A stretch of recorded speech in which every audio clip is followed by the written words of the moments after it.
Good morning, thank you very much for coming back to the channel to have a watch of the service of the 1 litre Ford Focus. Today is the 2nd of January 2026. I'm going to service today, change the engine oil filter. The filter actually has done 7,000 miles. The filter's put on at 40,500 miles. The car's actually done 46,900 at the moment.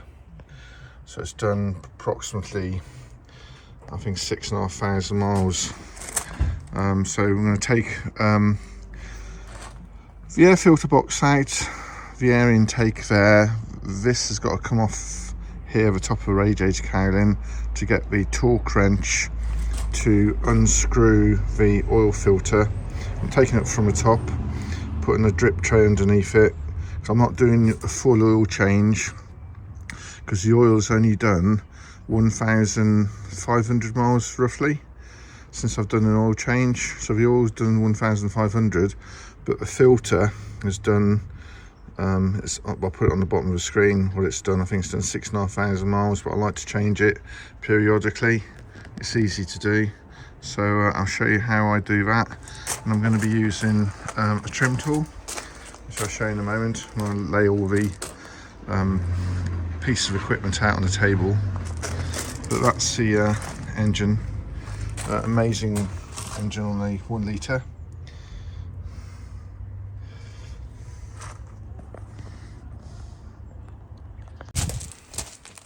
Okay, first thing we need to do is remove the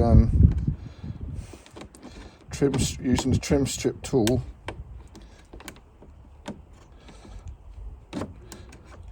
Lift these out carefully and make sure they don't fall out down the engine bay. There are 2 of these.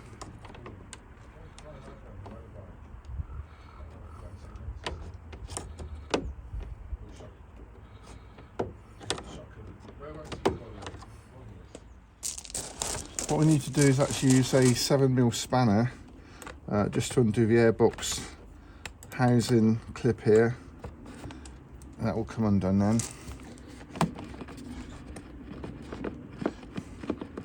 Got to get a tie clip to remove that.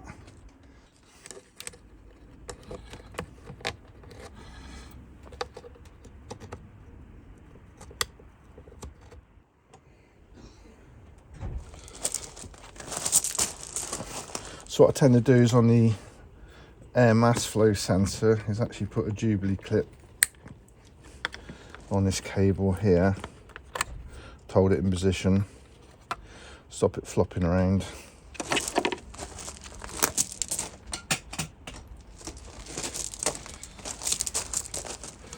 And the airbox should come out now.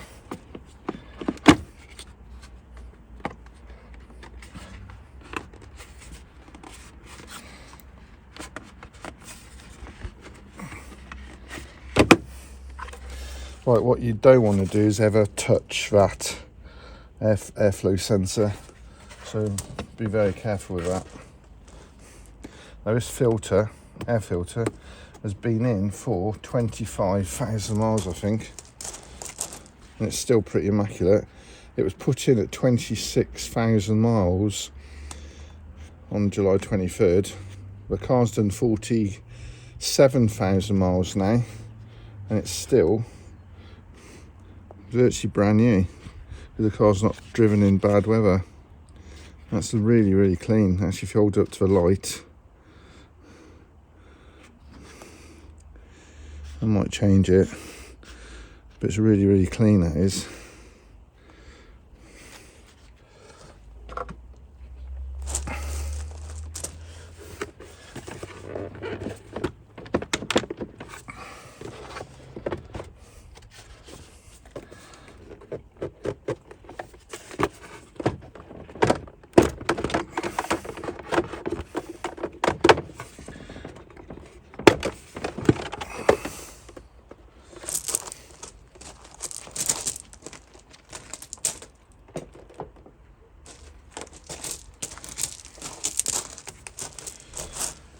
So the airbox is completely out. This wiring loom for the airbox, obviously look after it, don't damage it. What we're going to do is take the radiator cowling out to access the oil filter. Get a better view of that. So what I need to do is take this radiator cowling away, which has got the electric fan built into it, to access the oil filter, which is down there, with a torque wrench. That's quite easy to do. Okay, to take the radiator out, which I've actually just taken out with a great deal of effort, the two top lugs, one on each side, are only locating lugs. At the bottom, which I'm going to show you, you've got to put a flathead screwdriver in there and twist it so you open the lug up. And if I take this radiator out, radiator cover, fan unit, be careful when you take it out, obviously you've unplugged it. If I bring this out carefully, right there, those two, I'll bring a video in, those two lugs on the bottom, one on each side, are the ones that hold it in with a clip, and they're the ones that have to be released. So when you got your fan unit out, it's worth, well, this one hasn't got the salt on it because it hasn't been in the bad weather, but look, that's 2019. Can we get a close-up view of that? The grime on it, it's not bad, but most cars that are around the salt and all the grit and the sand would be covered in it. Give that a clean up. But this, hang on, this has never been out since the car was built at the factory. And that's actually the core radiator, which is super thin. You've got to be so careful with that, you don't dent it. But what we're going to do on the camera, we're going to get a socket to take the oil filter off with a catch can underneath it, change the oil filter and torque it back up to 25 Newton meters. I'm going to pre-fill it and put it back in, which you'll show in a moment. But while I've got this out, I'm just going to check everything is looking fine, because it's never been out since the car was made. Paul, you want to add anything to this? No, what's that? What are you looking at?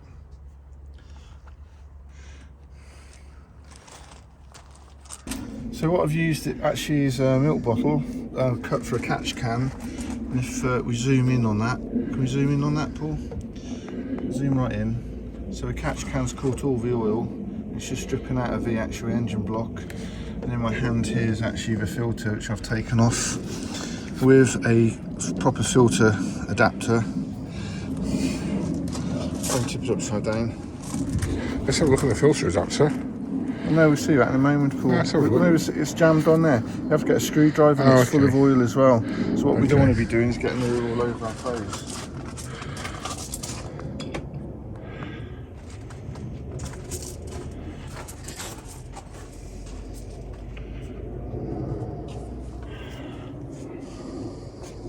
So what we're going to use is a genuine Ford oil filter.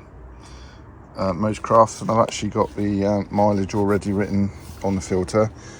What I'm going to actually do is going to pre-fill the oil filter with oil to lubricate it all inside, so it's faster circulation of oil, and actually screw it back on the car, but it won't be filled with oil.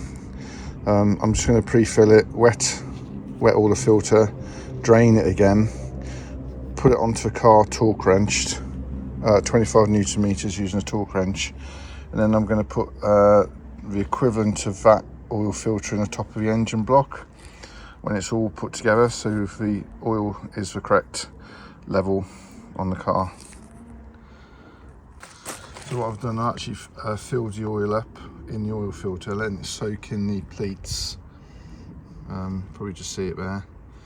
And then I'm going to empty the oil filter so it's still damp, the wadding, and then screw it onto the engine block. So what we set the torque wrench to is 15 Newton meters. And what we want to do is, when you're torquing any component up like this, it's one click and finish. not multiple clicks, because you're actually doing it more than the specified torque rating.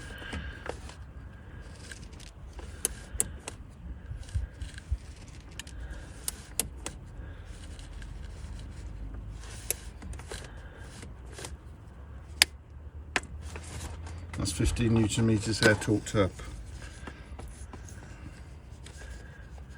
Oh, careful you don't hit the radiator, you take it off.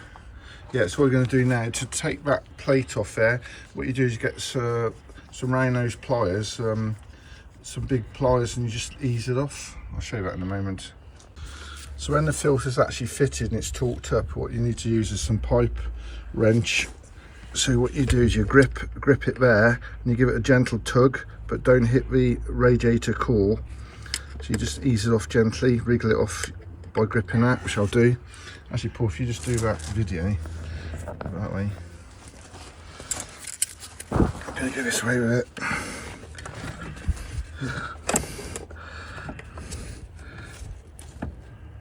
Yeah, it just comes off. I'll just get a video on that. That's the easiest way to take it off.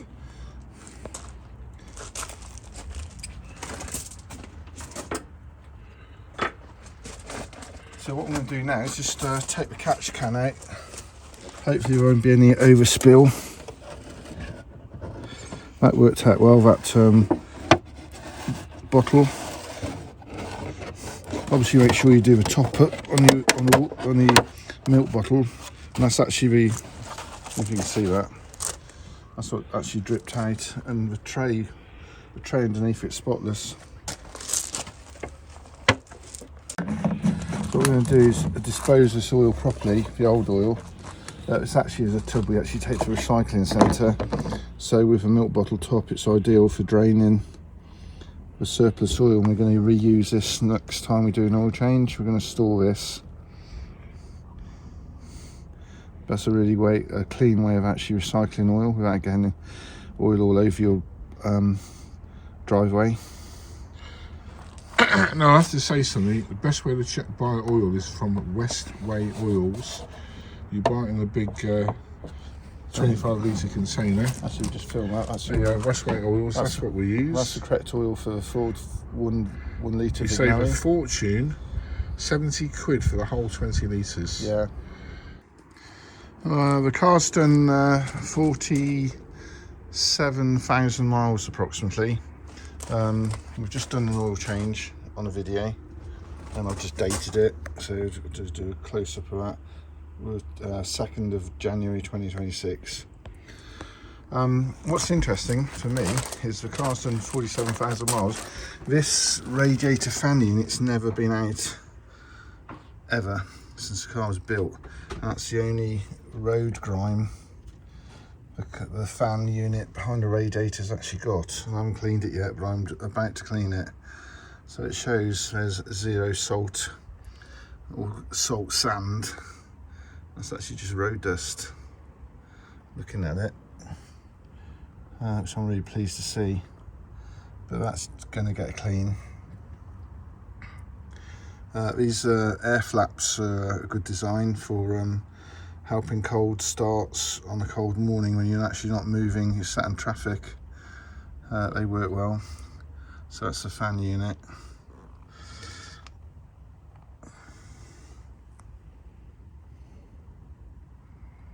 And 47,000 miles on it.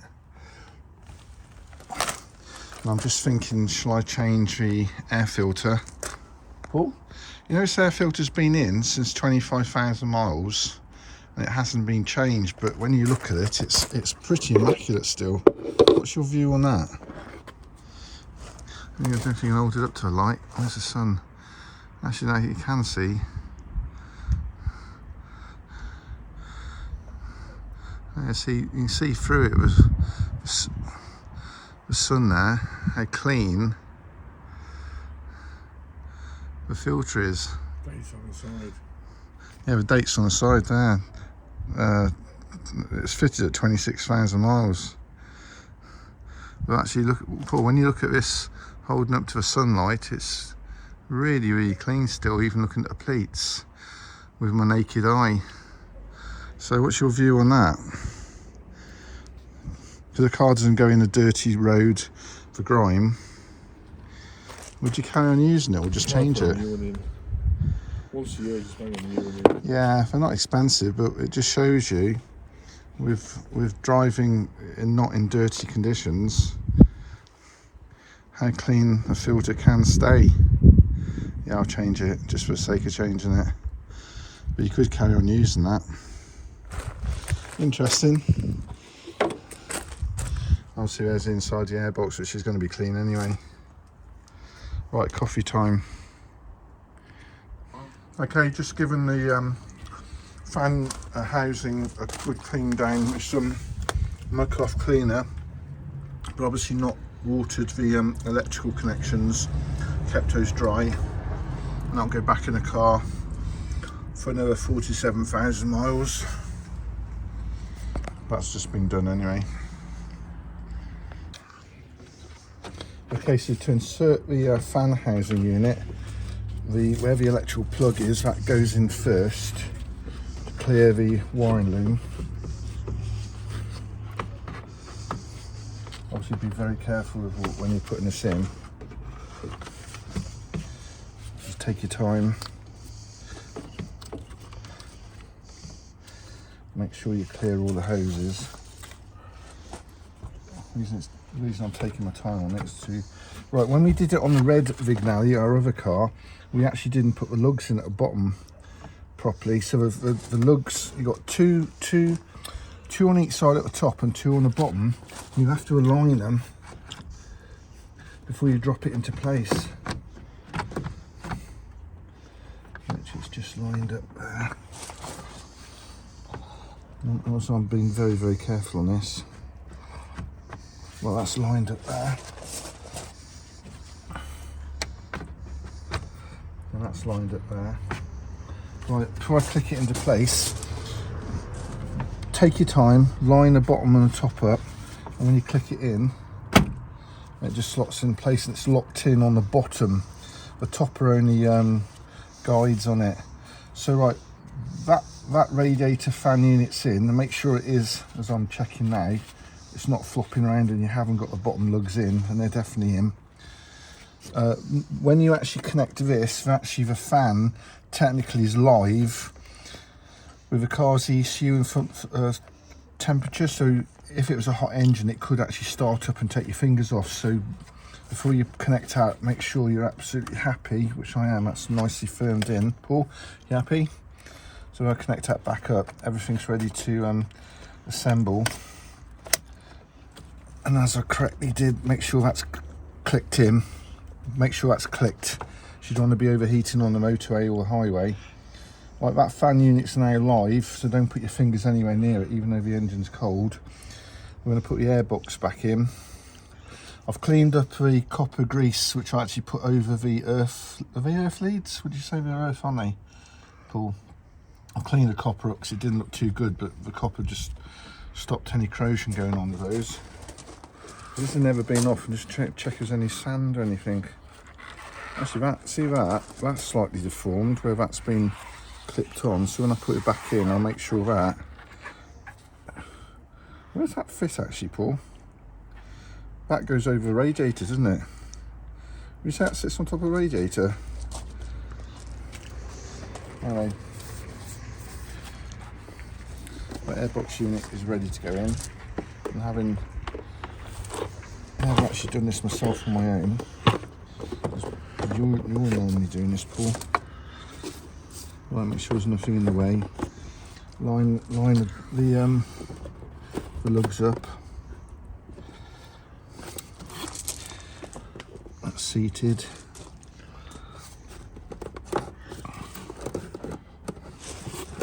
Well, that's actually seated in. Right, those are ready. Would you say that airbox is actually sat in there? It looks like it is. It's on there, running quite smoothly. Right, I'm going to give that a wipe out before I go any further with a clean cloth. It's on the bottom of the filter anyway.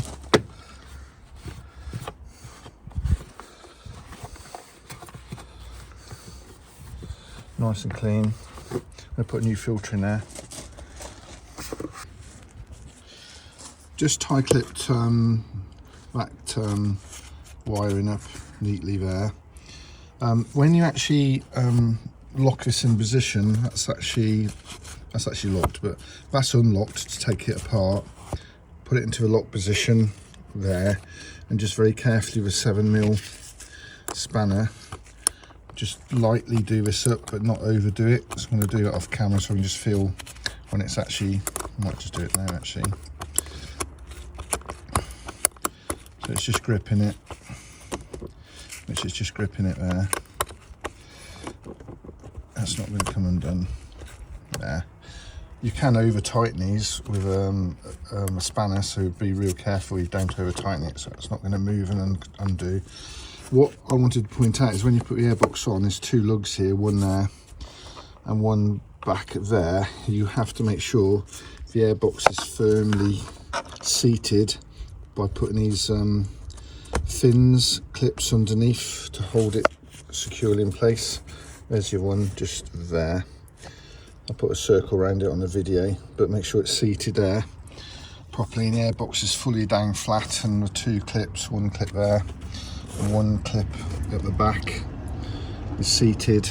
But you need to make sure the airbox is completely sealed and doing its job properly. But that's the job completed on the 1 litre Ford Focus Vignale ecoboost engine, and the car's done, as we said, roughly 47,000 miles, and there is with the new oil filter fitted. Right, thank you very much for watching, and enjoy looking after your Ford Focus.